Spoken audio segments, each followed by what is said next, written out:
रूप पादालो जाने तो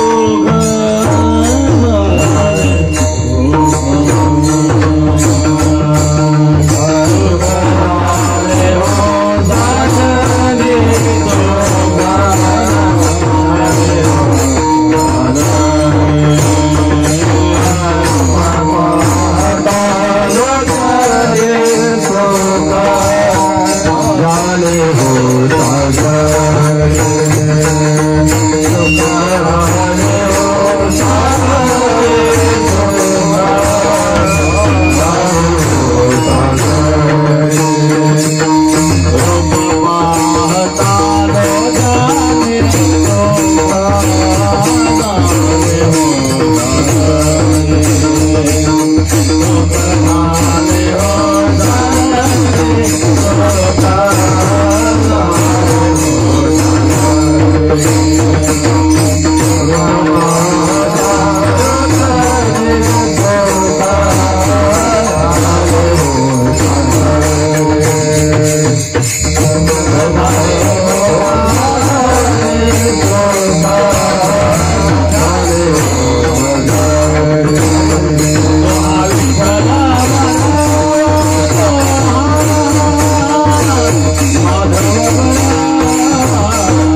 विकली आसे निगलो बनगे विकली आसे निगलो बनगे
विकलिया से कडूपण केले विकलिया से कडूपण विकलिया से कडूपण केले विकलिया से कडूपण केले विकलिया से कडूपण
तैसे आम्हा केले पांडुरंगे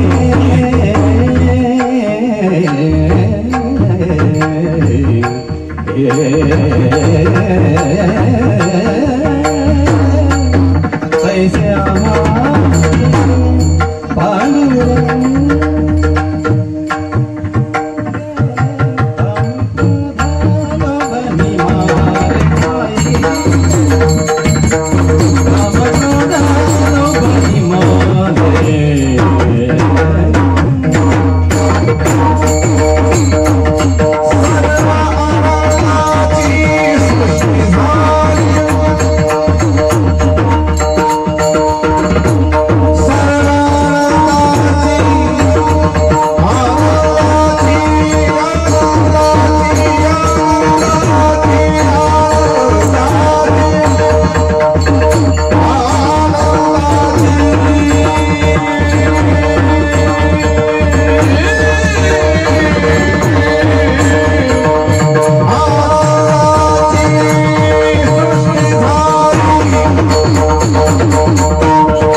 ऐकली या सेंदे कळूपणा गेले तैसे आम्हा केले पांडुरंगे कामक्रोध लोभ निवाले ठाईचे सर्व आनंदाची सृष्टी झाली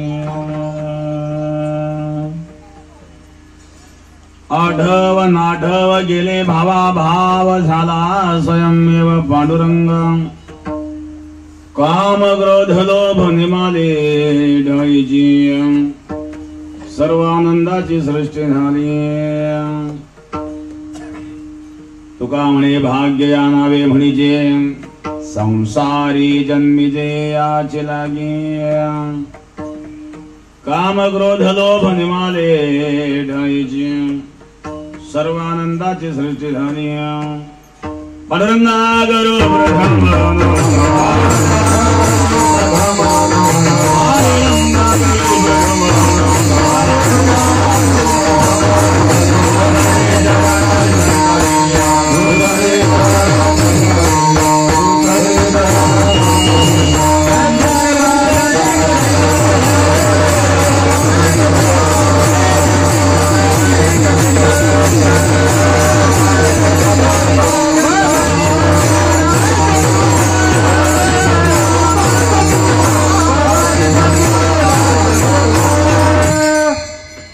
समचरण सर्वजन सांद्रिलांबुदाभू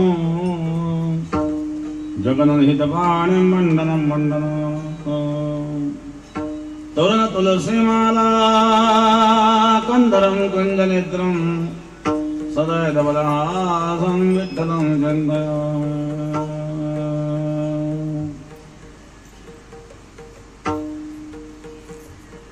ओम नमो ज्ञानेश्वरा करुणाकरा दयाळा तुमचा अनुग्रहाला झालो पावन झालो जगदरी ध्यान मूलम गुरुर्मूर्ते पूजा मूलम गुरुपदम मंत्र मूलम गुरुर्वाक्यम मोक्षमूलम गुरुर्भवम् गंगा विशुद्धं नितपादध्वरिजं धरवैशिलं जम्बेदं पुण्यदानं तदाविसिद्धं समाधितवर्तिं नमामि गंगागिरिं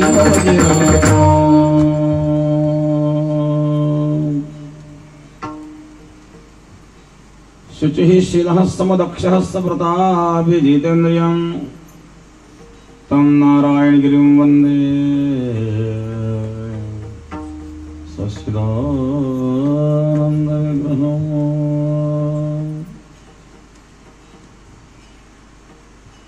योगराज सद्गुरु गंगागिरी महाराजांच्या कृपेने सद्गुरु श्री नारायणगिरी महाराजांच्या आशीर्वादाने कैलासवासी भाऊसाहेब चापाजी ठोंबरे पुरणगाव यांचं द्वितीय पुण्यस्मरण त्यानिमित्ताने असणारा हा सेवेचा योग समस्त ठोंबरे परिवार रामदास चापाजी ठोंबरे दौलत चापाजी ठोंबरे त्यांचे बंधू आहेत शंकर चापाजी ठोंबरे ओंकार चापाजी ठोंबरे त्याचप्रमाणे भगिनी सौ मथुराबाई भाऊसाहेब गंडे पुतणे बाबासाहेब ओंकार पाटील ठोंबरे रावसाहेब ओंकार पाटील ठोंबरे नानासाहेब ओंकार पाटील ठोंबरे समस्त ठोंबरे परिवार वस्ती गुरुकृपा निवास सर्व भक्त मंडळ भजनी मंडळ गायक वादक वृंद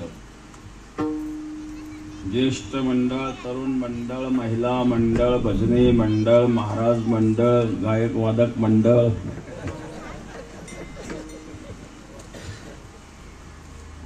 सर्वांना धन्यवाद निमित्त पुण्य स्मरणाचं आहेत आणि ओंकार नानाचा खूप मोठा आग्रह होता तसा हा कार्यक्रम आपला 22 तारखेला घेतला होता नेमकं त्यावेळेला अयोध्येचा आमचा दौरा असल्यामुळे अयोध्येला मूर्ती प्राण प्रतिष्ठा त्या दिवशी होती आणि 20 तारखेला आम्ही इथून अयोध्येकरता गेलो होतो 20, 21, 22 आणि 23 ला तिथून निघालो 23 ला लखनौवरून फ्लाईट होता सकाळी 9:30 वाजता आणि शिर्डीला 1 वाजता पोहोचणार होता पण इतका त्या ठिकाणी धुकं सुरू झालं की 10 फुटाच्या पुढे कोणीच कोणाला दिसत नव्हतं आणि त्यामुळं विमानं सगळे रद्द झाले ना. लखनौ, इंदौर, शिर्डी अशा प्रकारचं विमान होतं. आता विमानतळावर जेव्हा आम्ही पोहोचलो, सांगितलं शिर्डी विमान 2 दिवसानंतर जाणार आहे मला. मला 2 दिवस काय करायचं. ते तिकीट रद्द केलं, दुसरं काढलं आम्ही हैदराबाद मार्गे. लखनौ, हैदराबाद, शिर्डी असं ते तिकीट काढलं. थोड्या वेळानंतर ते रद्द झालं. धुक्यामुळे विमानच रद्द होत गेलेत ना. त्यानंतर ते रद्द केलं, तिसरं काढलं तिथंच. लखनौ, मुंबई, औरंगाबाद ते सुद्धा 3 तास लेट झालं. म्हणजे दुपारी 1 वाजता शिर्डीला आम्ही पोहोचणार होतो, तर औरंगाबादला जवळजवळ 6:30-7ला पोहोचलो. तर विचार केला तर आपलं महाराष्ट्रातलं हवामान खूप चांगलं आहे तिथं हवामानाच्या तुलनेमध्ये. कारण आपल्याकडे थंडी आता 2-3 दिवसापासून थंडी पडायला लागली, पण ही थंडी सुद्धा काहीच नाही. त्या ठिकाणी 0पेक्षा खाली तापमान होतं, -2 तापमान होतं. अशा प्रकारे पण एक आनंद उत्सव होता की भगवान परशुरामचंद्रांची मूर्ती प्राण प्रतिष्ठा आणि ते 500 वर्षानंतर येणारा योग. हा 500 वर्षाच्या प्रतीक्षेनंतर सुंदर अशा प्रकारे राम मंदिर त्या ठिकाणी तयार झालं. सुंदर त्याच्यामध्ये असणारी डिझाईन, मंदिराची बनावट अतिशय सुंदर, मनमोहक अशा प्रकारे मूर्ती, अतिशय मनमोहक.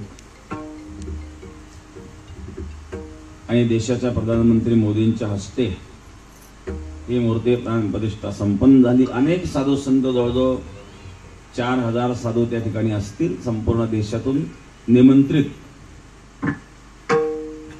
आणि जेवढे निमंत्रित तेवढ्यांनाच प्रवेश होता, कारण त्याचे आय कार्ड तयार केलेले होते. आणि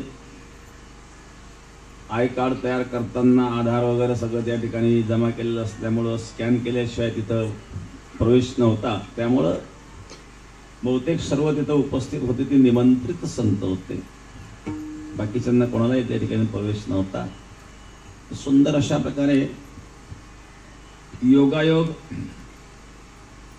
बऱ्याच दिवसापासून सूर्याचं दर्शन तिथं झालेलं नव्हतं, पण 22 तारखेला मात्र कडक ऊन पडलं बरं. कारण भगवान परशुरामचंद्र सूर्यवंशात जन्मले, मग सूर्याला आनंद होणारच ना.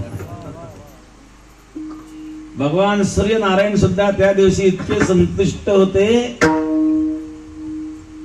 की 15-20 दिवसापासून तिथं सूर्याचं दर्शन नव्हतं. आणि त्या तारखेला मूर्ती प्राण प्रतिष्ठेच्या दिवशी मात्र दिवसभर मात्र सूर्य त्या ठिकाणी होता, सूर्यदर्शन होतं. जयाचा हा वंश तयासे आनंद, माझे कुडी गोविंद अवताराला. कारण राम प्रभू सूर्यवंशात प्रगट झाल्यामुळं सूर्यनारायण देखील संतुष्ट होते. असा सुंदर मनमोहक अशा प्रकारचा तो सोहळा पार पडला. त्यामुळं हा कार्यक्रम आपल्याला 4-5 दिवस पुढे ढकलावा लागला. आज आपण या ठिकाणी सर्व उपस्थित आहोत, सर्व मान्यवर उपस्थित आहेत. या ठिकाणी जिल्हा परिषदेचे सभापती, माजी सभापती माननीय अविनाश पाटील गलांडे तेही या ठिकाणी उपस्थित आहेत. आमचे धनुभाऊ या ठिकाणी उपस्थित आहेत. धनुभाऊंना सुद्धा धन्यवाद. आपल्याला बेटाच्या निधीला उपलब्ध करून देण्याकरता जी आपण धावपळ केली. कारण सप्ताहामध्ये गिरीश महाजन साहेबांनी जे 10 कोटी जाहीर केले होते, शेवटी मंत्र्यांनी जरी जाहीर केले तरी जाहीर केले म्हणजे ते पैसे मिळतात असं नाही. त्याच्याकरता फाईल करावं लागते, त्यांचे सर्व फाईल फुटअप करावं लागतील, मंत्र्यापर्यंत पोचवावी लागते. आणि हे सर्व काम जे धनुभाऊंनी केलं. दुसरंही काम त्यांच्याकडे दिलंय पुढचं डोमचं. कारण आपल्या स्टेजच्या समोर जे ग्राउंड आहेत, नेमका मंडप जरी टाकला तर मंडप पुरत नाही, काही उन्हात राहतात. त्यामुळे आपण मंडपच टाकायचं बंद केलं. पण लोक उन्हात राहतात.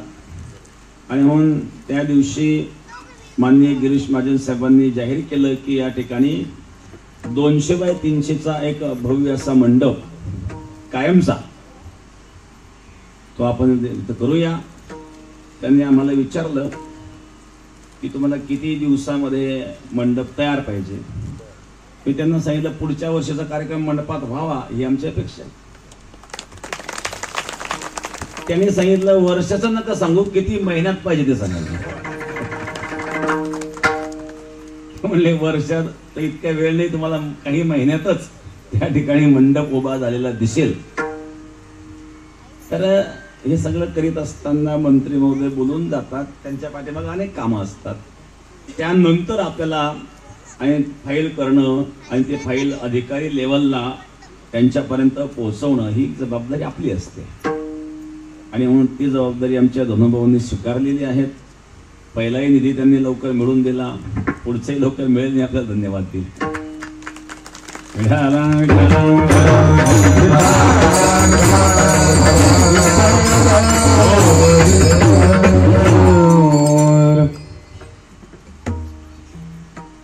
अशा प्रकारे असणाऱ्या सर्वच मान्यवरांना मी या ठिकाणी धन्यवाद देईल. आमचे दिनकर पाटील भोरकडे ते उपस्थित, पुंटामेकर, आमचे थेडे पाटलालाही धन्यवाद. आणि सर्वच गायक वादक वृंद, महाराज मंडळी, इथं भरपूर भजनी मंडळ आहेत. आज आमचे हरिभक्तपायन भगुरे महाराज आहेत, नारायण महाराज आहेत, सावंत महाराज आहेत, रामभाऊ महाराज आहेत, विजू महाराज आहेत, कृष्णा महाराज, बरीच मंडळी. सर्वांना धन्यवाद. विकास महाराज, मृदुंगमणी, गागरे महाराज,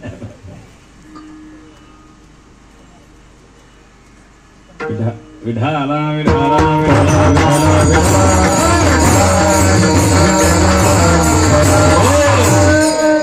पिकलिया सेंदे कडूपण गेले तैसे आम्हा केले पांडुरंगी. काम क्रोध लोभ निमाले ठाईची, सर्व आनंदाची सृष्टी झाली.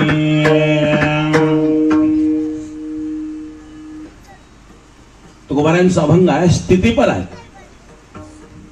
परमार्थामध्ये असणारी स्थिती, अवस्था, काय अवस्था असेल. परमार्थामध्ये दिखावा करणारे फार लोक असतात, प्रेमाचाही दिखावा करणारे लोक असतात, पण सोंग हे टिकत नसत. एक महिला होती, तिला सासूबाई खूपच त्रास द्यायची. तिला मुलबाळच होत नव्हतं. हिला काही होत नाही, हिला काही होत नाही, हिला काही होत नाही, हिला काही होत नाही. तर तिने काय करावं बरं, मुलाला माहिती दुसरी करून टाक, हिच्या काय नाही लागला. दुसरी तिला वाटलं सवत आल्यानंतर पुन्हा बिघडलं, आता होत नाही, तिला काय करावं. पण सासूला काही ऐकायलाच तयार नाही. तिने काय केलं, गर्भवतीचं सोंग आणलं, चिरगुटे बांधवून वाढविले पोट, गर्वार बोभाट जना माझी. पोटाला चिरगुट बांधून पोट वाढवलं. सुनबाई गर्भवती झाल्याची सासूबाईला कळल्यानंतर सासूबाई अशी खुश झाली, आता मी आजी होणार. सुनबाई काय खावं वाटतं, आज मला गुलाबजाम खावं वाटतात. दुसऱ्या दिवशी आज काय खावं वाटतं, आज बासुंदीच प्या वाटते. तिने असा खायचा धडाका सुरू केला. 2 महिने, 4 महिने झाले, 8 महिने झाले, 9 महिने झाले. 9वा महिना संपला, 10वा संपत आला नव्ह तरी तिला काही होईना. सासूबाई म्हणले काही डॉक्टरकडे जाते का नाही चेक करायला.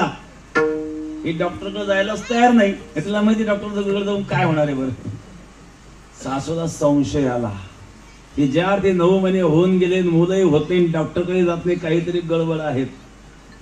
सासूबाईंनी पोट तपासून पाहिलं. आतापर्यंत खाऊ घातलेले गुलाबजाम आता सासूबाई पचू देईल खाऊ. इतर सासू आहे, पूर्वीच्या सासू तर फार जहाल होत्या. आजच्या सासवांचे काय हाल आहे त्यांची त्यांना माहिती.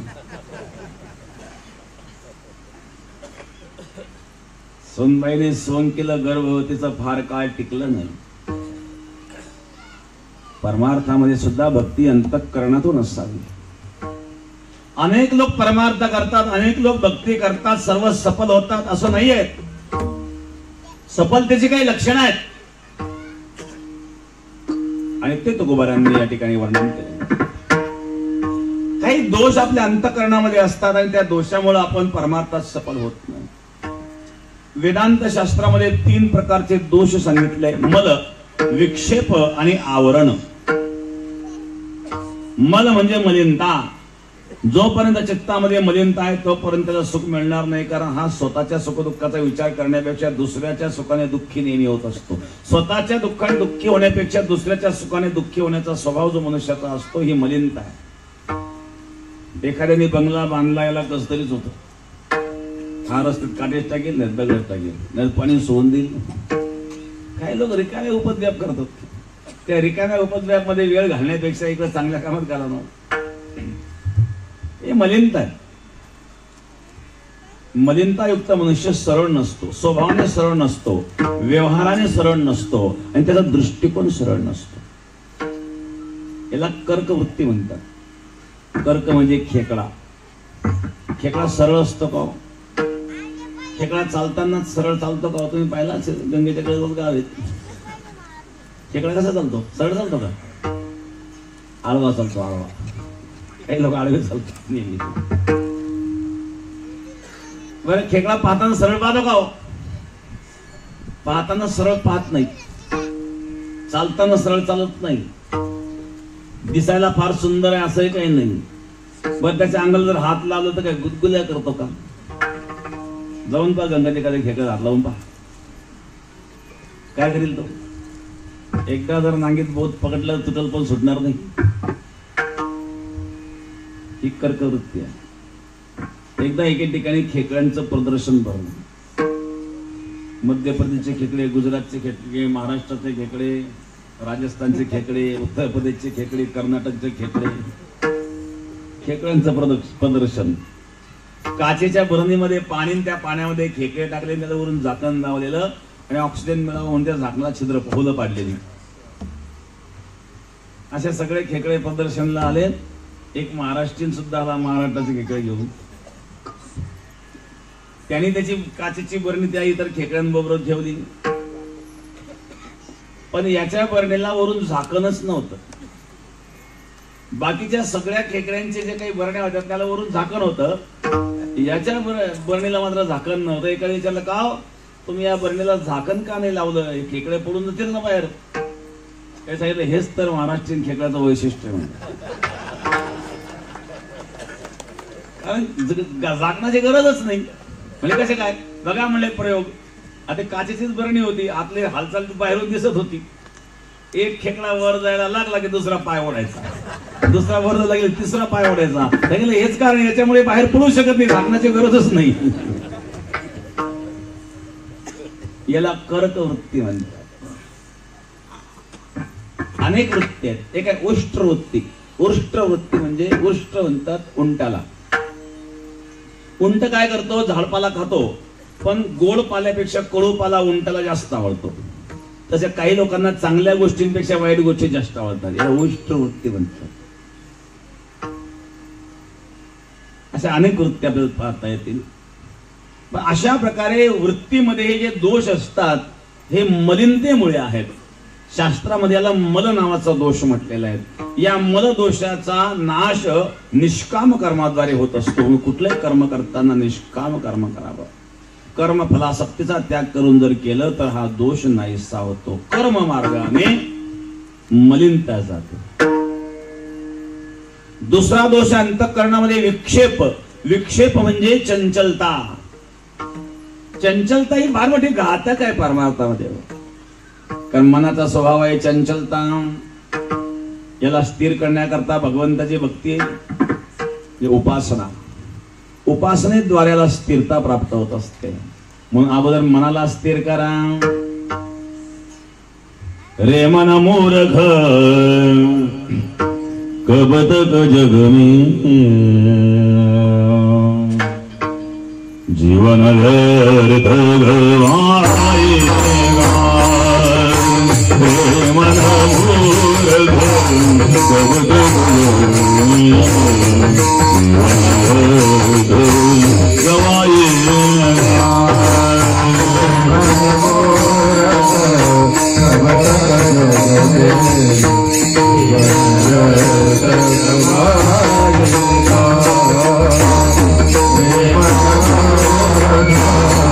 Oh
रे मन मूर्ख गवत जग जीवन व्यर्थ गवाएगा राम नाम नहीं गाएगा तो अंत समय पछताएगा।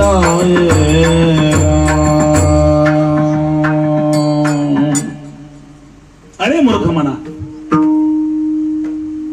का निरर्थक चिंतन कर, चिंतन करणं मनाचा स्वभाव आहे, संकल्प विकल्प मनाचा स्वभाव आहे आणि म्हणजे संकल्प विकल्प थांबण्याकरता परमात्म्याची उपासना आहे, उपासनेचा मार्ग आहे ना। मनाचे संकल्प भावविले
मनाचे संकल्प भावविले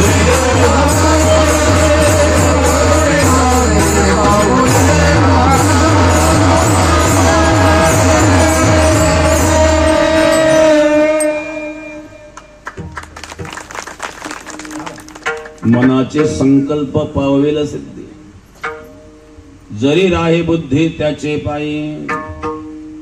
या बुद्धीला मनाला परमात्म्याच्या चरणी समर्पित करणं म्हणजे उपासना करणं। उपासना हा चंचलतेचा नाश करतो। उपासना हा जो मार्ग आहे, मनात चंचलता असते, भक्तीमध्ये हा अडथळा आहे, हा एक दोष आहे। ध्यानाला बसला तरी भगवंताचं चिंतन घडण्याऐवजी भरतच चिंतन करतो। एक व्यापारी होता, चपलाचा व्यापारी, कलकत्त्याला गेला चपला खरेदी करण्याकरता, गंगा स्नान केलं आणि देवाची पूजा करीत बसला। तिथे एक वामाक्षप नावाचे साधू स्नान करण्याकरता आले। त्या साधूने काय केलं, ओंजळीत पाणी घ्यायचं आणि त्या व्यापाऱ्याच्या अंगावर फेकायचं। त्या व्यापाऱ्याला राग, मी देवाची पूजा करतोय, हा बाबा काय माझ्या अंगावर पाणी फेकतोय, ओळख नाही परिचय नाही। एकदा दोनदा दिन सहन केलं, हो महाराज काय तुमचं डोकं फिरलं काय, मी देवाची पूजा करतो, मी माझ्या अंगावर पाणी फेकतायत। ते साधू हसायला लागले, पुन्हा केलं, पुन्हा फेकलं। काय पागल माणूस आहे म्हणजे, आता भगवी कपडे अंगावर काही बोलता येईल ना म्हणजे मला, महात्मा काही कळतं का नाही, तुम्ही पाणी का फेकतायत, पुन्हा पाणी फेकलं। साधू म्हणला, तो देवाची पूजा करतो का चपलाच्या जोड्या खरेदी करतो? पूजा करता करता त्याच्या मनात विचार चालू होता की कोणत्या चांगल्या दुकानामध्ये जास्तीत जास्त क्वालिटीची चप्पल कमीत कमी पैशात येईल असा विचार त्याच्या मनात चालू होता. तो देवाची पूजा करीत होता. मग साधूने विचार, तू चप्पलाचे जोडे खरेदी करतोय का पूजा करतोय? दचकला नो. या बाबाला कसं काय म्हणजे आपल्या मनात काय चालू आहे? कोणी साधारण मनुष्य दिसत नाही म्हणल्या. पूजा करतोय देवाची, चिंतन करतोय चपलाच. काय लोक बघा, आदल्या दिवशी बांधावून भांडण झालेलं असतं. हा सकाळी उठतो, स्नान करतो, पूजेला बसतो. पूजेला बसल्या बसल्या त्याच्या मनात ते चिंतन चालू असतं कालचं भांडणाचं. हातात पाणी घेतलं तर गोपीचंद उघडतात, दाबून सगळा राग त्याच्यावरच काढतो, दाबून दाबून. हा म्हणजे भेट पाहतो म्हणलं. असा गंध घेतला बोटावर. आता उद्या रानात गेल्यानंतर असा बांध करतो, असा बांध करतो, तिरका तिरका.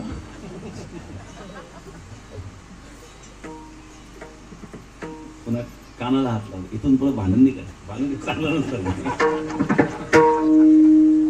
नाही पण तो काय मला बल नाही का चालवा ठेवलं मी तुला. त्यांनी इथं गण लावला. त्यांनी पोटावर मारायला नको होतं, पाठीवर मला चाललं असतं. पूजा करतोय देवाची, चिंतन करतोय कालच्या भांडणाचं. याला परमार्थ मिळत नाही. चंचलम हि मनः कृष्णप्रमातिप्रद्रहं तस्याहं निग्रहं मन्ये वायोरिष्निष्करम्.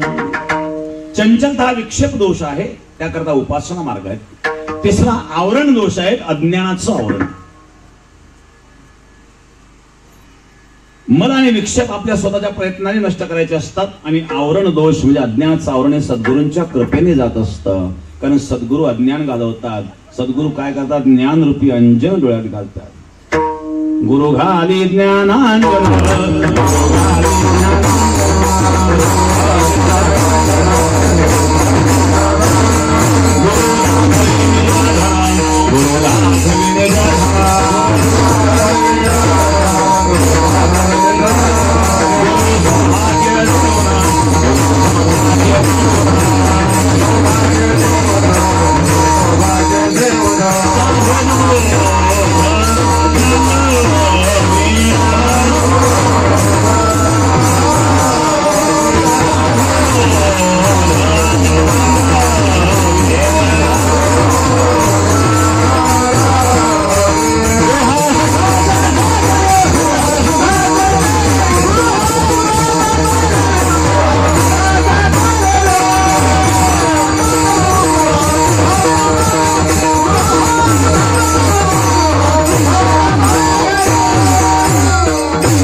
गुरु घाली ज्ञानांजन. गुरु डोळ्यात अंजन घालतात. अंजनाचे फार प्रकार आहेत. एक आयुर्वेदामध्ये ज्योतिषमती कल्प म्हणून एक अंजन आहे. मालकांगणीपासून तयार केलं जातं.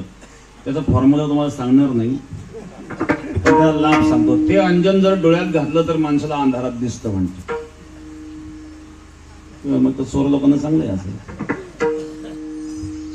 काही अंजन असे आहेत ते घातल्यानंतर जमिनीचं धन दिसतं. गुरुने सुद्धा अंजन घातलं शिष्याच्या डोळ्यात. गुरु घाली ज्ञानांजन, ज्ञानरूपी अंजन घातलं. आणि काय धन दाखवलं? गुरु दाखवी निज धन, मोक्ष रूपी धन दाखवलं. गुरु सौभाग्य देऊन साधू म्हणजे ज्ञानरूपी अंजन घातलं म्हणजे अज्ञानाचा नाश केला. आवरण नावाचा दोष संपला. मल विक्षेप आवरणाचे दोष आहेत. या दोषांचा नाश करण्याकरता परमार्थ तुकाराय सांगतात, मी त्या पांडुरंगाचं भजन केलं रात्रंदिवस. राम भजो तुम, राम भजो तुम, राम भजो, राम भजो तुम, भव जल पार करी, भव जल पार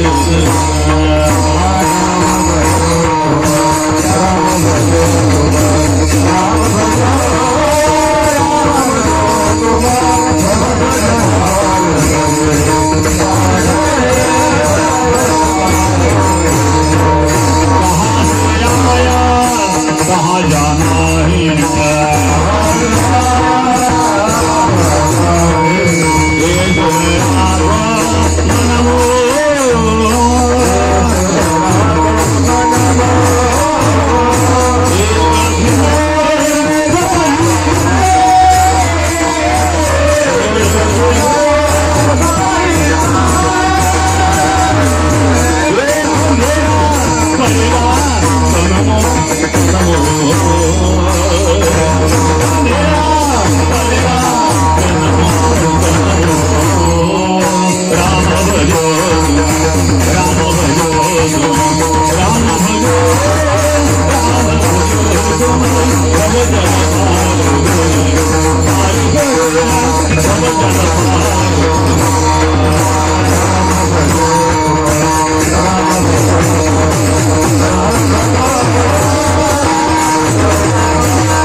कहाँ से आया कहाँ जाना है ये सुधरा मनो एक जीना सब ही जाए अंधेरा पड़ेगा अंधेरा पड़ेगा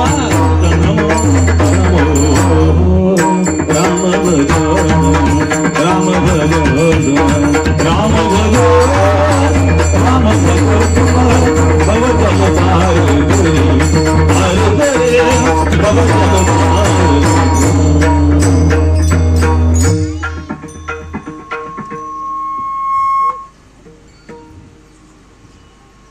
कहां से आया कहा जाणार सावध भगवंताची भक्ती आराधना त्यात समाधान. तुकोबाराय सांगतात मी पांडुरंगाची भक्ती केली रात्र नकळे दिवस नकळे अंगी खेळे दैवत हे रात्रंदिवस भगवंताचं चिंतन आहेत ना आणि पांडुरंगाची माझ्या कृपा झाली आणि माझे दोष गेले. त्याकरता उदाहरण दिलं शेंदळाचं. शेंदळामध्ये आणखी एक जात एक कडू शेंदळ असतं ते पिकल्यानंतर गोड होतं. गिलके दोडके भोपळे काकड्या याच्यामध्ये काही कडू निघतात ना कडू भोपळा काही भोपळे कडू निघतात. एकदा एका माणसाने वस्तीवर लावला एक भोपळ्याची गेली पहिलाच भोपळा नेमके जावं यायला पाहुणे भोपळ्याची भाजी केली सासूबाईने बसले जेवायला आणि त्याच्यात भोपळ्याची भाजी पहिला घास खाल्ला ती लागली कडू. याचा नियम होता जेवताना बोलायचं नाही पात्रावर शिल्लक ठेवायचं नाही. त्याला वाटलं ताटाला कडू बाजू बोलता तर येत नाही शिल्लक तर ठेवायचं नाही खाल्ल्याशिवाय पर्याय नाही. त्यांनी असं ठरवलं आता याच्या तोंड कडू होणार आहे अगोदर भोपळ्याची भाजी खाऊन टाकून नंतर गोड खाल्लं म्हणजे तोंडाचं कडूपणा निघून जाईल. त्यांनी अगोदर भोपळ्याची भाजी खाली सासूबाईला वाटलं काय भाजी आवडली माझ्या जावयाला. त्यांनी अगोदर भोपळ्याचीच भाजी खायला सुरुवात केली.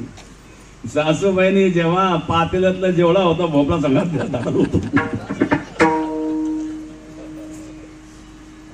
कधी कधी फजिती होऊन जाते. तात्पर्य या ठिकाणी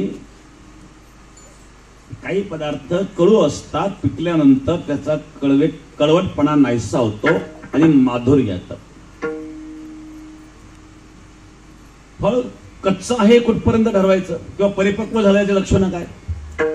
फळ परिपक्व झाल्यामध्ये त्याचा रंग बदलतो सुगंध येतो हे जरी असलं तरी खरं लक्षण असं आहे की फळ जेव्हा देठाला सोडून देतो तेव्हा ते परिपक्व होतं. जोपर्यंत देठाला चिकटले तोपर्यंत त्यात कच्चेपणा आहे. तसं जोपर्यंत संसार रूपी देठाला चिकटले तोपर्यंत कच्चे भरत. संसाराची आसक्ती सुटल्यावर त्यात परिपक्वता येते. आणि मग अशा प्रकारे तुकोबारांची अवस्था आहे. विठले हे चित्त प्रपंचापासून वमन ते मनी बैसलं. प्रपंचापासून चित्त विटलं परमात्म्याशी कृपता झाली आणि त्यामुळे पांडुरंगाची कृपा झाली.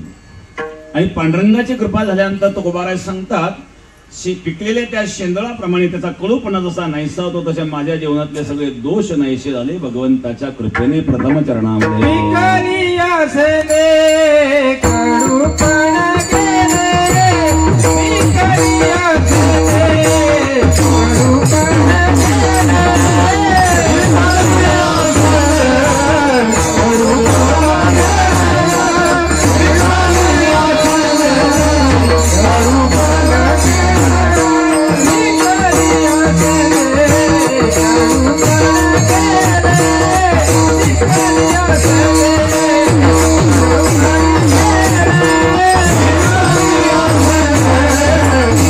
Oh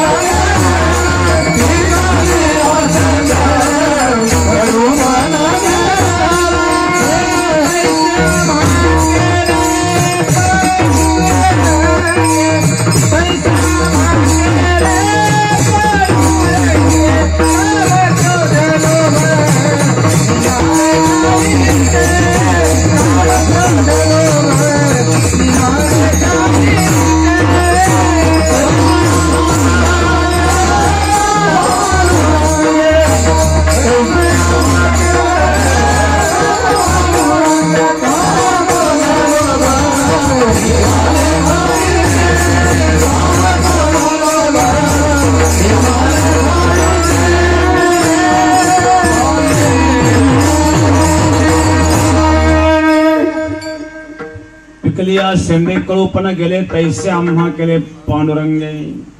शेंदळ पिकल्यानंतर कळूपणा गेला, माधुरी आलं, सुगंध आला. भगवंताची कृपा झाल्याच्या नंतर अंतःकरणातील दोष नाहीसे होतात. अंतःकरणातील दोष नाहीसे झाल्याच्या नंतर समाधान मिळतं. अनेक दोष. गीतेमध्ये अर्जुन भगवंताला प्रश्न विचारतो, अथ केन प्रयुक्तोयम पापम चरते पुरुषः अनिच्छिन्नपि वार्ष्णेय बलादिव नियोजितः. हे भगवान, माझा एक प्रश्न आहे, चांगले चांगले माणसं पापात का प्रवृत्त होतात? अथ केन प्रयुक्तोयम पापम चरते पुरुषः, का पापात प्रवृत्त होतात? विद्वान सुद्धा पापात प्रवृत्त होतात. त्याला कारण काय? त्यांना कळतंय ना, इच्छा नसताना त्यांच्याकडे कर्म कोण करून घेतं? अनिच्छिन्नपी वार्ष्णेय बलादिव नियोजितः. अशा प्रकारे बलात्काराने त्यांच्याकडे कर्म करून घेणारा कोण आहेत? त्यांना कळतंय एखादी गोष्ट वाईट आहे पण तो करतोय. का करतोस? अर्जुनाचा भगवंताचा प्रश्न. दारू पिणाऱ्याला कळतंय दारू पिणं वाईट आहे पण सुटत नाही. तंबाखू खाणारा तंबाखू सोडतो का? सोडून देतो, कधी कधी राग येतो, पुढे फेकूनही देतो. पण कोणाला खाताना पाहिलं का? आहे का? सुटलं जी भेलं पाणी. बिडी पिणारा कुठेही बिड्या पिते लोक, सगळ्या तोंडाचा वास काय येतो. तंबाखू होणार कुठेही थुकतात, एखाद्या ठिकाणी थुकायला जागा नसली गिळूनही टाकतात, मुसक्या देत बसतात. अनुभव असं तुम्हाला सुटत नाही. बिडी पिणारे बिडी सुटत नाही. काही लोक कीर्तनात येतात ना, कीर्तनात सुद्धा पेटवतात. लांब बसलेले असतात, दिवसा कळत नाही पण रात्री बरोबर प्रकाश चमकतो. एक जण बिडी पिता पिता सगळं दर्शनाला, तोंडात बिडी तर तसंच वाकला खाली, लागलं दर्शन घ्यायला. त्याला सांगितलं, अरे बाबा ती बिडी विझव, खालून पायात चटका लागतोय, असं दर्शन घेत असतात. दर्शन घेताना नाही पोटात तोंडामध्ये बिडी तशीच. त्यावेळी त्याला जोरदारला पित पित म्हणजे महाराज माझं दर्शन होईपर्यंत तुमच्या हातात राहू दे.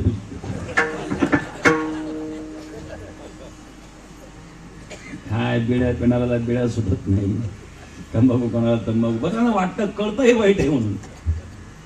दारू पिण्याला हे दुष्परिणाम समोर आलेले असतात. का घडतं असा अर्जुनाचा प्रश्न. आता केन प्रयुक्तोयम पापम चरते पुरुषः अनिच्छिन्नपि वार्ष्णेय बलादिव नियोजितः. हे बलात्काराने कोण काम करून घेतं? त्याला भगवान उत्तर देतात, कामयेश क्रोधयेश रजो गुणसमुद्भवाः महाशनो महापाप्मा विद्येन मेह वैरिण्यम्. हे काम क्रोधादी विकार आहेत, रजोगुणापासून निर्माण झाले. काम एष क्रोध एष रजोगुण समुद्भवाः महाशनो महापाप्मा विद्येन मेह वैरिण्यम्. विद्वानाचे देखील हे वैरी आहे, दुःखाची कारण आहेत, हे रजोगुणापासून निर्माण झालेले आहे. यांच्यावर विकारांवर विजय मिळवणं फार अवघड आहे बरं का. विश्वामित्र पराशर प्रभृत वातांबुपर्णाशाः ते पिश्रमक पंकजम सुलिलतम दृष्टैवामोहंगताः. विश्वामित्र पराशरासारख्यांना सुद्धा कामावर विजय मिळवता आला नाही. नवे नवे भगवान शिव गेले जंगलात. का गेले? झालं दोघांचं भांडण. संसारात कधी कधी होतच नवरा बायकोचं भांडण. काही काही लोक भांडणे का काय मारा तुमचं बरे हो, आम्ही शिरल्या कटकटीमध्ये आता सोडता येईल ना. लवकर शहाणपणा आला सोबत झालं असतं म्हणते. एकदा भगवान शिवाजून पार्वतीचं भांडण झालं बरं. दोघेही सोंगटे खेळत बसले. प्रत्येक डाव पार्वती जिंकायची. भगवान शिव प्रत्येक डाव हरायलाच लागले. भगवान शिवाला राग, त्या सगळ्या कवळे दिले फेकून, तूच खेळत बस म्हणले. सगळे डाव तूच जिंकती म्हणले, मला जिंकूनच दे ना. मग पार्वती म्हणले, नीट खेळत जा ना, मग तुम्ही मला नाही खेळायचं म्हणले. रागारागात गेले एका डोंगरावर जाऊन बसले जंगलात. त्या जंगलामध्ये काही भिल्ल होती, त्यांचा तो सण. त्या सणामध्ये ते सगळे भिल्ल बिल्लीनी नाचायला लागले. आता भगवान शिव रागारागात गेलेले होते, डोक्यात टेन्शन होतं. भगवान शिवने चला आपण थोडंसं मन मोकळं होईल त्यांच्यामध्ये नाचले तर. भगवान शिव लागले नाचायला. पार्वतीला कळलं भगवान शिव भिल्लीनेच नाचतात. पार्वतीने काय भिल्लीनेच रूप घेतलं आणि पार्वती सुद्धा नाचायला लागली. नाचता नाचता सगळ्या भिल्लीने थकल्या, ही भिल्लीने काही थकनच. नाचत नाचत भगवान शिवला असं रंगवलं, कैलासातच घेऊन आले. कैलासात घेऊन आल्यानंतर आपलं रूप बदललं. भगवान शिवने विचारलं, पार्वती तू इकडं कशी काय? ती बिल्लीन कुठे गेली? बिल्लीन कोणी नव्हते, मीच होते. ढवळागिरी पर्वत म्याने शंभो करे तपा.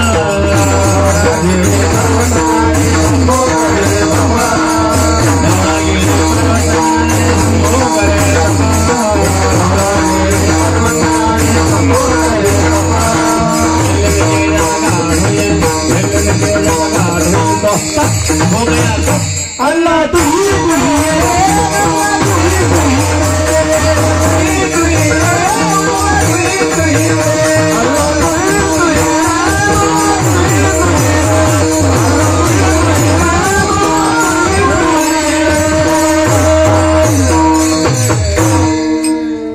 संत एकनाथ महाराज वर्णन करतात.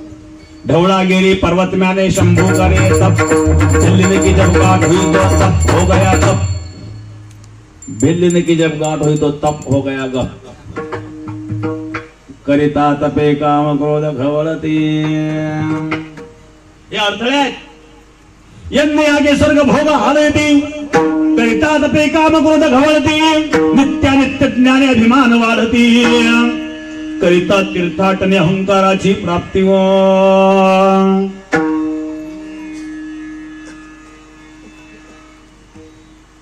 येत शंभूचे तप न पुरे. लक्ष्मीचे थोर पण न सरे. मोठे मोठे तपस्वी आहेत. करिता तापसांची कळसणी कवणी जवळून ठेवजे शिवपाने. सगळे तपस्वी एका बाजूला, भगवान शिव एका बाजूला.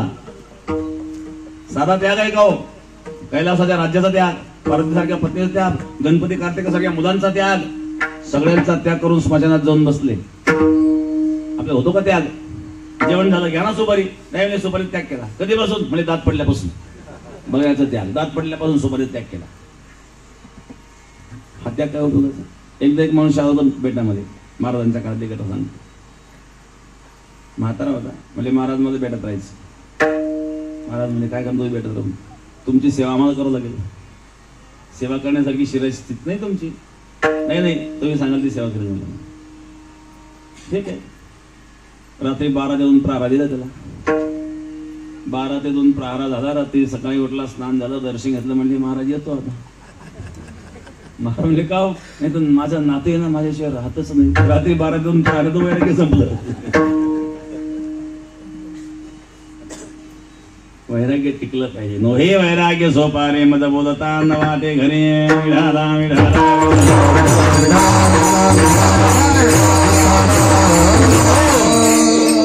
भगवान शिव सर्वस्वाचा त्याग करून स्मशानात राहतात. महाराज वर्णन करतात. मिट्टी कहे कुमार को तू क्यों खोदे मुझको. एक दिन ऐसा आएगा मैं गाड़ूंगी तुझको. लकड़ी कहे सुतार को तू क्यों छेदे मुझको. एक दिन ऐसा आएगा मैं जलाऊं तुझको. कपड़ा कहे दर्जी को तू क्यों काटे मुझको. एक दिन ऐसा आएगा मैं ढकाऊं तुझको.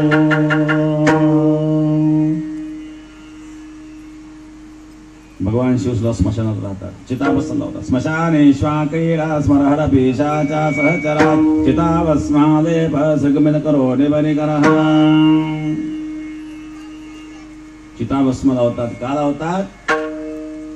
की भस्म लावताना स्मरण होतं, एक दिवस माझं सुद्धा असंच भस्म होणार आहे.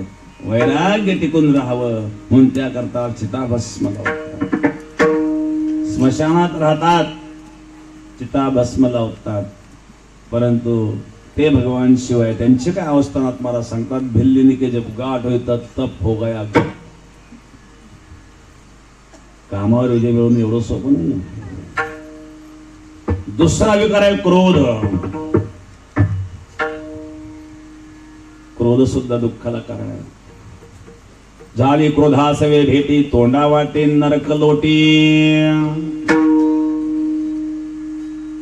क्रोध आल्यानंतर माणूस काय बोलत काही सांगता येत नाही.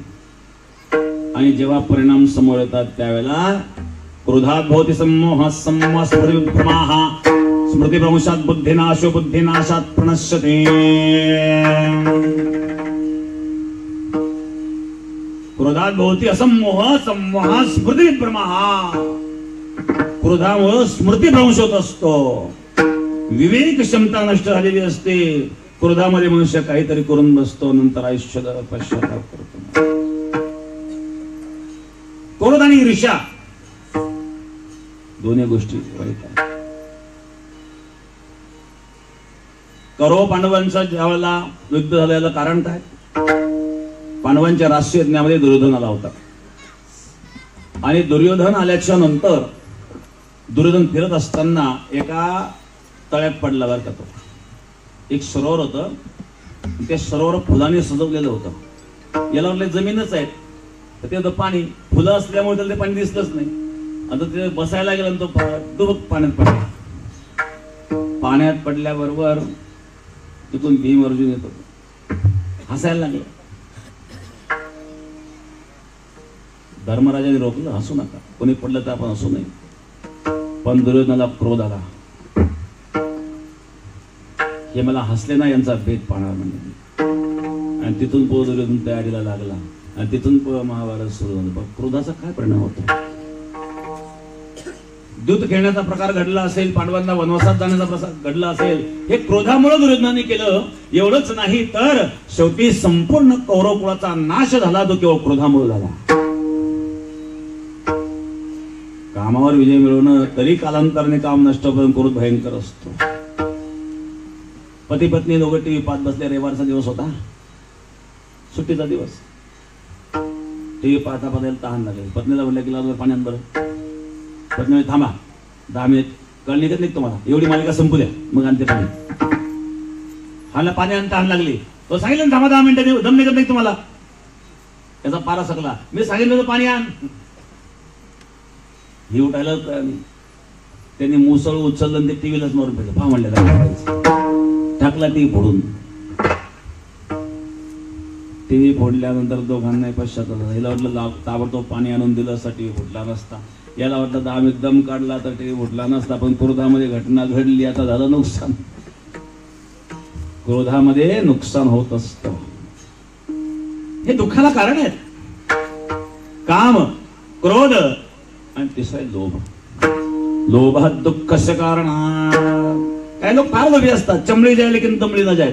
एकदा याच्या हातात पैसा आला का तो कधी बाहेर पडायचंच नाही. मक्खी ज्यूस तुपात माशी पडली तर चघळून फेकतात, कारण तशी फेकत तूप वाया जातात.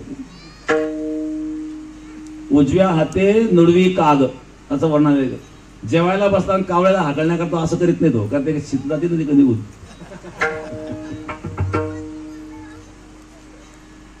हे लोभी असतात काय लोक. एकाने सुपारीला छिद्र पाडलं, टाकून ठेवली. ज्याचं जेवण झालं त्याने सुपारी सगळ्यांनी पुढे ढळायचं. काय आयडिया आहे. मुलाचं लग्न करायचं होतं, गेले मुलगी पाहायला. तिथं नियम असा होता, जेवण झाल्यानंतर सुपारीचा वास घ्यायचा आणि ठेवून द्यायचा. शाबास, आपल्याही पुढे पाहू दे मुली. या घरातली मुलगी करायला काय हरकत नाही, कारण निश्चित जपून जपून वागल्याशिवाय राहणार नाही. लोभ दुःखाला कारण आहे. श्रीमद भागवताच्या 11 स्कंदाच्या 23व्या अध्यायामध्ये भिक्षुक गीत आहे. हे भिक्षुक गीत गायला कदरीव नावाच्या ब्राह्मणाने. हा कदरीव ब्राह्मण अतिशय लोभी होता. लोभ चांगला नाही आहे, लोभ वाईट आहे. लोभ दुःखाला कारण आहे. श्रीमद भागवतामध्ये हिरण्याक्षाचं उदाहरण आहे. हिरण्याक्ष असं वर्णन आहे. या हिरण्याक्षाने पृथ्वी बगला घातली. याचा अर्थ काय? हिरण्य अक्ष. हिरण्य म्हणजे धन, अक्ष म्हणजे डोळा. ज्याला डोळ्यामध्ये धनाशिवाय दुसरं काही दिसत नाही त्याला हिरण्याक्ष म्हणतात. हिरण्याक्ष म्हणजे लोभ. आणि लोभरूपी हिरण्याक्षला ठार मारण्याकरता भगवंतांनी वराह अवतार घेतला. वराह म्हणजे संतोष. सगळ्यात संतुष्ट प्राणी कोणता? तो वराह. बघा त्याच्याकडे चेहऱ्यावर ते नाराज आहे का? त्याला काय गुलाबजाम आहे खायला? पण कसा दष्टपुष्ट, चिखलात राहतो, घाणीत राहतो, पण चेहऱ्यावर कधी नाराजी नाही. प्रतिकूल परिस्थितीमध्ये समाधान कसं मानावं हे शिकायचं असेल तर वराहाकडून शिकावं. वराह म्हणजे संतोष. संतोषाने लोभाचा नाश करायचा असतो. मग वराह अवतार धारण करून भगवंतांनी हिरण्याक्षाचा वध केला. लोभ नसावा. आणि म्हणून हा लोभी असणारा कदरू ब्राह्मण याला सगळे वैतागले. सर्वांनी त्याग केला आणि चोराने लुटून दिलं. खूप लांबच कथा श्रीमद भागवतामध्ये, एकनाथी भागवतामध्ये नाथ महाराजांनी वर्णन केलेलं आहे. 23वा अध्याय बघा, विस्तृत आपल्याला पाहायचं असेल तर. शेवटी त्याला पश्चाताप झाला आणि पश्चातापानंतर त्याने जे गीत गायलं त्याला भिक्षु गीत असं म्हटलेलं आहे. त्यामध्ये धनाची 15 अनर्थ सांगितलेली आहेत. तात्पर्य, लोभ अशा प्रकारे दुःखाला कारण असतो. हे दुःखाची 3 कारण सांगितले. त्रिविधम नरकस्येदं द्वारं नाशनम् आत्मनः काम क्रोध सदा लोभ तस्मादेतत्रयं त्यजेत्. भगवंताने सांगितले गीतेमध्ये नरकाची 3 द्वार आहेत. त्रिविध नरकस्येदं द्वारं नाशनम् आत्मनः. कोणकोणती? काम क्रोध सदा लोभ तस्मादेतत्रयं त्यजेत्. या 3 गोष्टींचा माणसाने त्याग केला पाहिजे. ही 3 नरकाची द्वार आहे, काम, क्रोध आणि लोभ. हे स्वतःच्या प्रयत्नाने नष्ट होत नसतात. यांना नष्ट करण्याकरता भगवंताच्या कृपेची आवश्यकता असते. आणि 3 दोष जेव्हा अंतःकरणातले नष्ट होतात त्यावेळेला जीवनामध्ये आनंदच आनंद. म्हणून तुकोबाराज सांगतात, भगवंताच्या कृपेने माझे 3ही दोष नष्ट झाले आणि आता ही सृष्टी मला आनंदमय झाली. द्वितीय चरणामध्ये काम क्रोध लोभ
सर्व आनंदाची सृष्टी झाली किंवा अवघ्या आनंदाची दुःखाचे कारण संपली. काम क्रोध लोभ हे तिन्ही दुःखाला कारण आहेत. आता काम क्रोध लोभ निमाले ठाईचे भगवंताच्या कृपेने त्याचा परिणाम सर्व आनंदाची सृष्टी झाली. आता दुःखात दुःख देण्याचं सामर्थ्य राहिलं नाही. सर्व सुखले आलो सर्व अलंकार आनंद निर्भरलो तसो सुखाचे अलंकार धारण केले. आता जीवन आनंद सर्व आनंदाची सृष्टी झाली. आदि आनंदो रे के परमानंदो रे आदि आनंदो रे के परमानंदो रे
दया असलो तेने तेने ते म्हणते को गोविंदू रे. श्रद्धेला ज्या ठिकाणी मौन धारण करावं लागतं असा जो आनंद आहे, सर्व आनंदाची सृष्टी झाली. आता आनंद या संसारात दुःख शिल्लकच राहिलं नाही. दुःखामध्ये दुःख देण्याचं सामर्थ्य राहिलं नाही. आनंदाच्या लाटा उसळती, आनंदाच्या लाटा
आनंदाच्या लाटा उसळते, मन भोरे फिरते चक्रागार.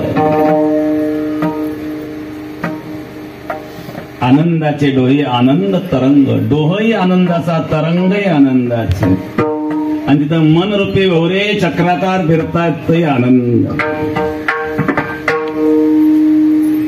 सर्व आनंदाची सृष्टी झाली. दुःख कुठे गेलं बघ. एक मनुष्य रस्त्याने चालला होता पायवाटेने. पूर्वीचा काळ, साधनं नसायचे, बसने एखाद्या गावाला उतरायचं, मग 4-5 किलोमीटर पाय जावं लागत होतं. रस्त्याने निघाला पायवाटेने. एका शेतातून ज्वारी पेरलेली होती.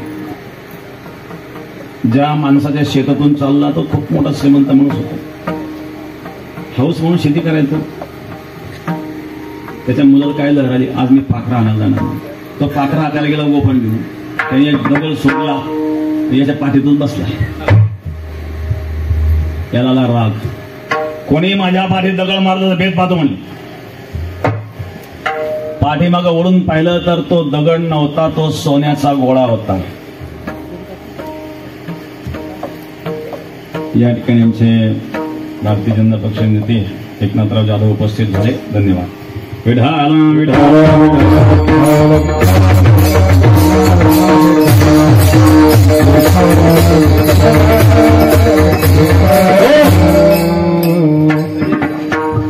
पाठीला वेदना होत होत्या.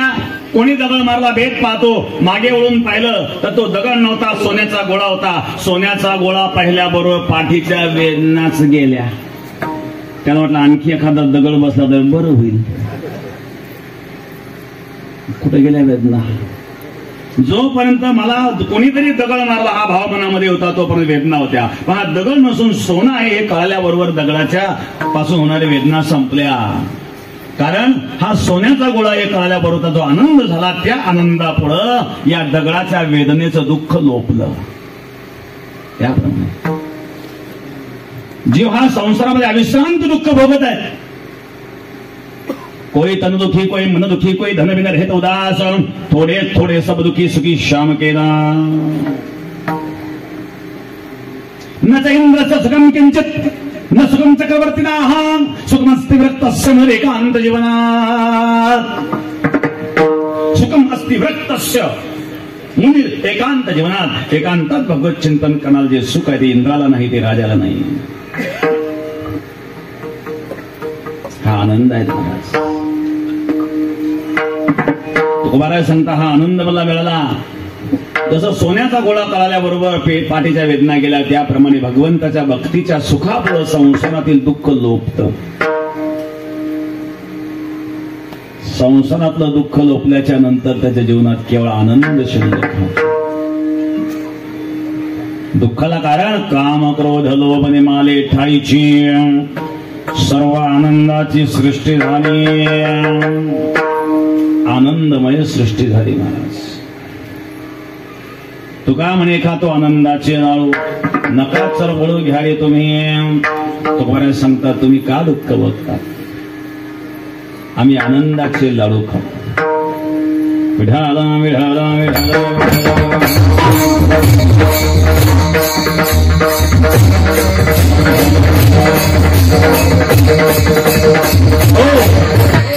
हा भक्ती रसाचा आनंद आम्हाला मिळतो. तो आनंद म्हणजेच भक्ती.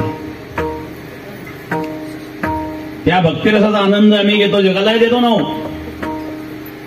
दो हार वाटे दो हार वाटे दो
वाटतो आणि का या भक्तिरसाचा आनंद आम्ही घेतो. तुम्ही सुद्धा घ्या रे हो नका रानवरी. हा आनंदाचा वर्षाव जगा करता तो कुमाराय करतो. कारण स्वतःजवळ आनंद असेल दुसऱ्याला देऊ. आपण म्हणतो आळतच नाही तर पोरात कुठून येईल. आळत असेल तर पोरात येईल ना. त्याचा आनंद स्वतः असेल तर जगाला देऊ शकतो. मग तो कुमारा सर्व आनंदाची सृष्टी आली. आमच्याकरता आनंदाची सृष्टी आली आणि मग तो आनंद घ्या रे हो नका रानभरी. रानभरी होऊ नका, रानामाता हिंडू नका, म्हणजे आडमार्गाला जाऊ नका. भक्तीचा मार्ग. त्या भक्तीच्या मार्गाची सफलता तुकोबारांनी या ठिकाणी वर्णन केलं. हा स्थिती परलंब आहे. तुकोबारांची असणारी स्थिती त्या स्थितीचं वर्णन महाराज करतात. आता आनंद माझ्या जीवनामध्ये आहे. आता आठव नाठव भाव अभाव सगळे संपले. फक्त परमात्मा एवढंच जीवनात शिल्लक राहिलंय. तृतीय चरणामध्ये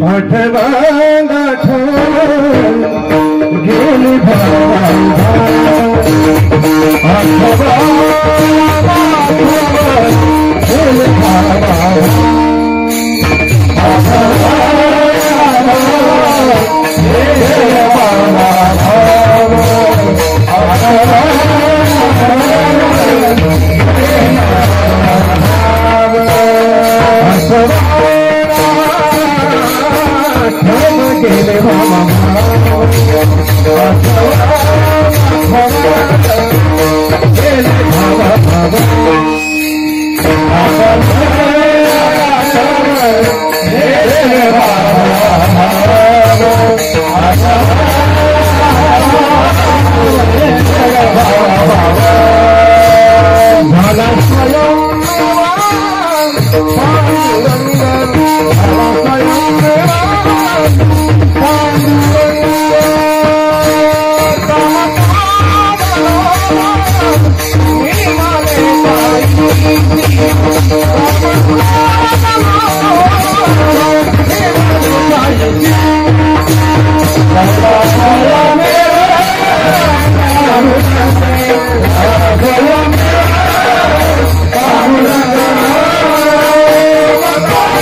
3 वाजले आता काय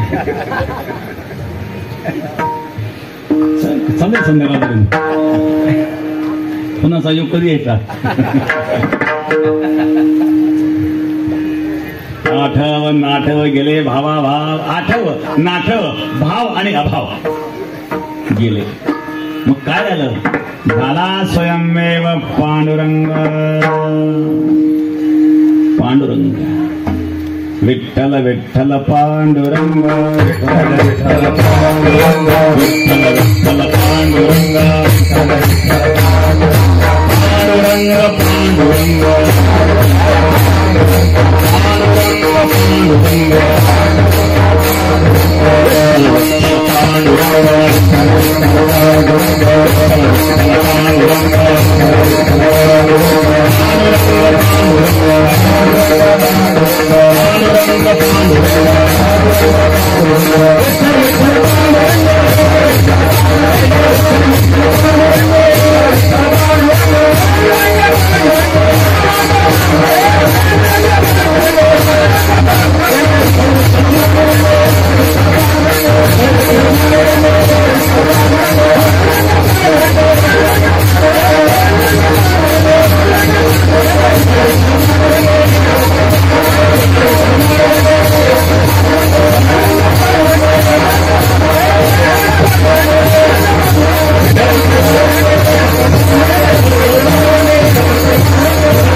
स्वयंमेव पांडुरंग.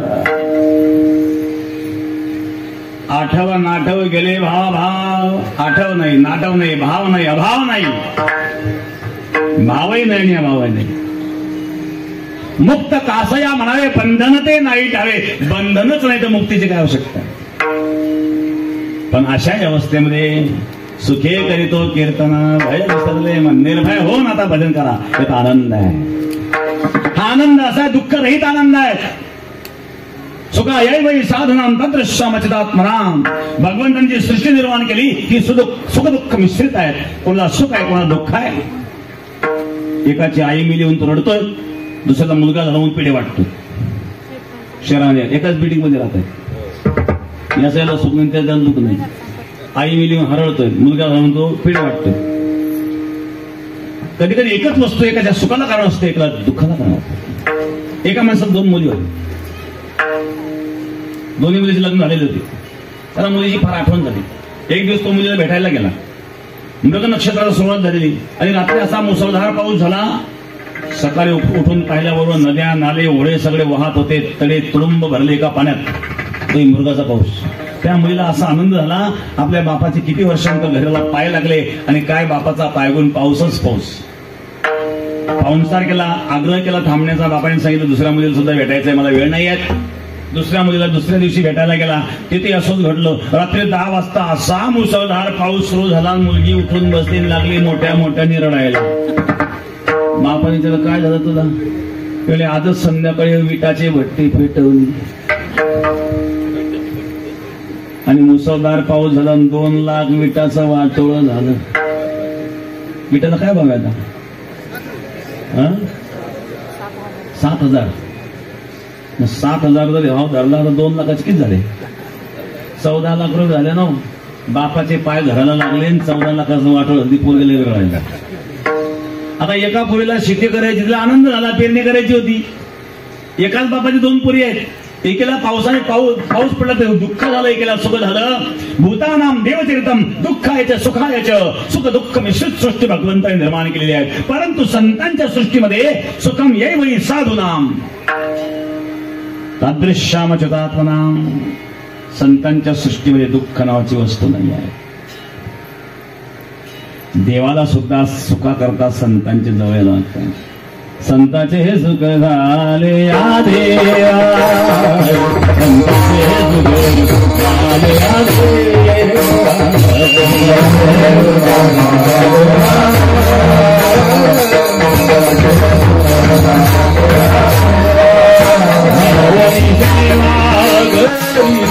देवा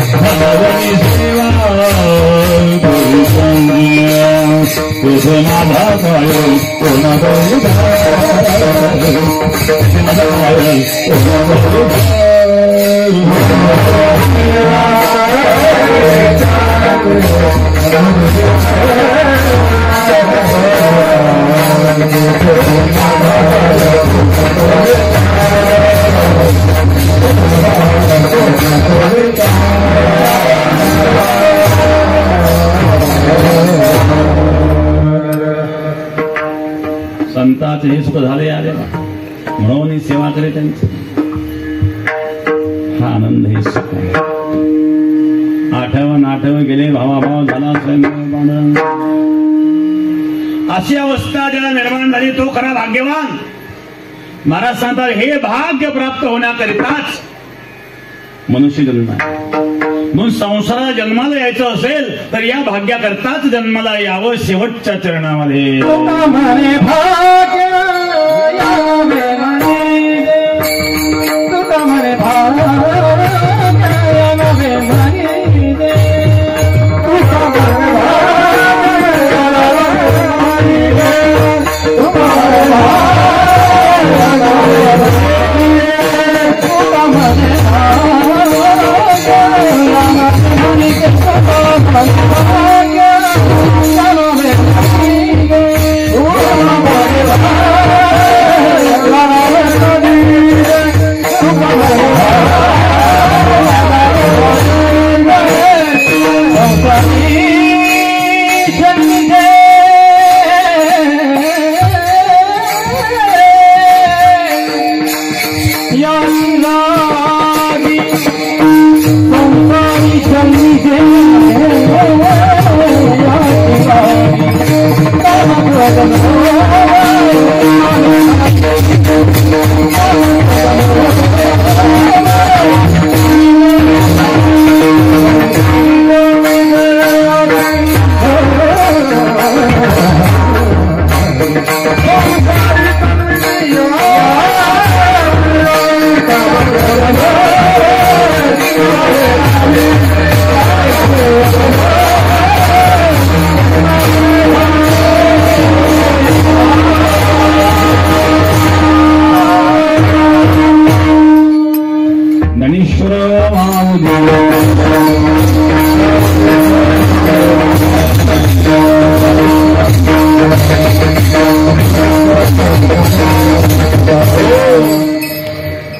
या ठिकाणी द्वितीय पुण्यस्मरणाच्या निमित्ताने असणारा हा योग कैलासवासी भाऊसाहेब चापाजी ठोंबरे गावकर त्यांचे सर्व बंधू बराच मोठा हा परिवार आहेत.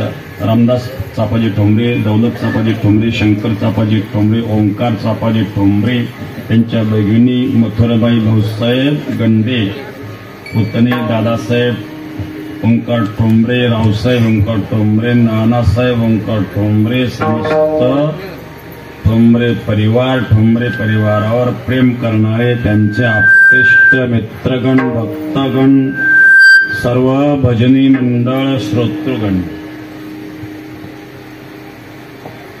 भाऊसाहेब कैलासवासी भाऊसाहेब चाबाजी ठोंबरे यांच्या पुण्यस्मरणाच्या निमित्ताने ओंकार चाबाजी ठोंबरे नाना यांच्याकडून 51,111 रुपये महाराजांच्या चरणी अर्पण. धन्यवाद धन्यवाद धन्यवाद. गेल्या वर्षी प्रथम पुण्यस्मरण आम्ही केलं. आम्ही म्हणलो होतो की आता झालंय प्रथम पुण्यस्मरण करून घ्यायचं. ते सांगितलं नाही अजून आम्हाला त्याचं मनच आवडलं. तर 5 वर्ष करायचं म्हणले ते.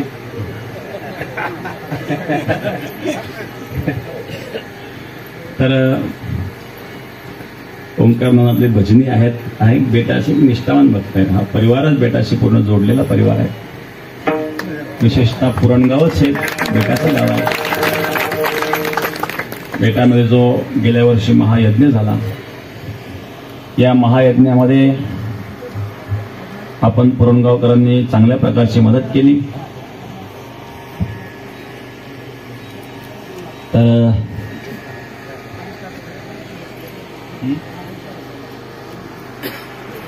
पुरणगावकरांना धन्यवाद. विठाला विठाला विठाला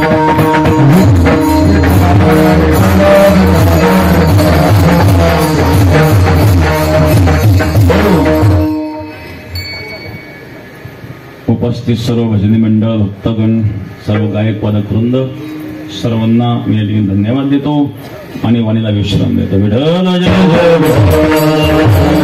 जय.